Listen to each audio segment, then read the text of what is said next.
Hello everyone, কেমন আছো তোমরা সবাই? বেশ কয়েকদিন বাদে কিন্তু আবারও খাবার থালাটা সাজিয়ে তোমাদের সামনে হাজির হলাম। খাবার থালায় রয়েছে ভাত, লেবু লঙ্কা, উচ্ছে সেদ্ধ, পটল পেঁয়াজ দিয়ে ভাজা, আর এখানে দেখো নিয়ে নিচ্ছি লাউ শাক দিয়ে মাছের মাথা দিয়ে একটা চচ্চড়ি। ওফ, যা ভালো লাগে না খেতে। এখন নিচ্ছি দেখো ধোকার ডালনা।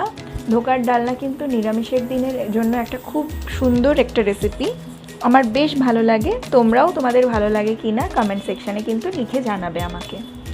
এবার নিয়ে নিচ্ছি কাতলা মাছ। আগেও অনেক ভিডিওতে বলেছি যে কাতলা মাছ আমার খুব পছন্দ, তাই জন্য বেশি রকমারি করে কিন্তু রান্নাটা করিনি, একদম নর্মাল সিম্পল ঝোল করেছি। আসলে চাকরি করি বলে বেশিরভাগ সময়টাই বাড়ির বাইরে কেটে যায়, তাই বাড়ি ফিরে রাতে নিজের জন্য এইভাবে থালা সাজিয়ে খেতে খুবই ভালো লাগে। একদম নিজেকে একটা স্পেশাল ট্রিটমেন্ট দেওয়া হয় যেন মনে হয়। তো যাই হোক, আজকের আমার ডিনারের থালাটা এইটুকুই ছিল। আবার পরের নতুন একটা ভিডিওতে তোমাদের সাথে দেখা হচ্ছে। চলো আজকের জন্য টাটা, গুড নাইট সবাইকে, ভালো থেকো সবাই।